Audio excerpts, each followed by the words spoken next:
అది సార్ యొక్క గొప్పతనం.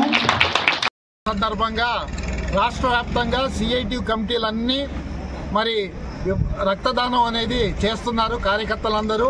ముఖ్యంగా నెల్లూరు జిల్లా కృష్ణపట్నం ఇండస్ట్రియల్ క్లస్టర్ ఏరియాలో ఉన్న SGSTPS ఏదైతే దామోదర్ సంజీవయ్య గారి యొక్క థర్మల్ పవర్ స్టేషన్లో ఈ రక్తదాన దినోత్సవాన్ని నిర్వహిస్తున్నాం. అనేక పదుల సంఖ్యలో వచ్చి రక్తం ఇస్తున్నారు. ముఖ్యంగా భవన నిర్మాణ కార్మికులు, ఆటో కార్మికులు, మహిళలు అనేక మందికి మరి డెంగ్యూ వచ్చి ఎనమిక్ పేషెంట్లుగా ఉండి యాక్సిడెంట్లు అయి రక్తం అవసరం అవుతుంది. కాబట్టి అసంఘటిత రంగ కార్మికులకి, అదేవిధంగా విద్యుత్లో పనిచేస్తున్న అనేక మంది యాక్సిడెంట్లు అవుతుంది. వీళ్ళందరికీ సహాయపడటం కోసం సిఐటియు ఆధ్వర్యంలో ఉండే యూనియన్లన్నీ కార్యకర్తలు ఈరోజు రక్తదాన దినోత్సవం పాల్గొంటున్నారు.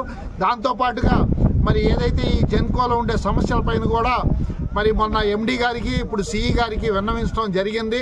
మరి కాంట్రాక్ట్ కార్మికుల్ని పర్మనెంట్ చేయాలని నూతన ప్రభుత్వం వచ్చింది. గత ప్రభుత్వం ఎట్లాగో చేయలేకపోయింది.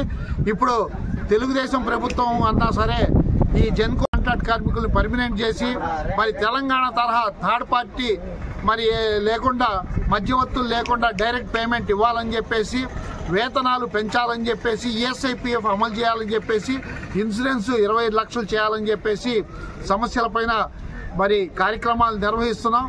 రాబోయే కాలంలో మరి ఏదైతే విద్యుత్ సంస్కరణ చట్టం కేంద్ర ప్రభుత్వం తీసుకొచ్చిందో, ఈ ల్యాండ్ టైటిలింగ్ యాక్ట్ని ఎట్లయితే చంద్రబాబు నాయుడు గారు రద్దు చేశారో, ఈరోజు ప్రజలకి నష్టకరంగా ఉండే విద్యుత్ సంస్కరణ చట్టాన్ని కూడా రద్దు చేసి జెన్కోని కాపాడవలసిందిగా ముఖ్యమంత్రి గారికి విజ్ఞప్తి చేస్తున్నాం.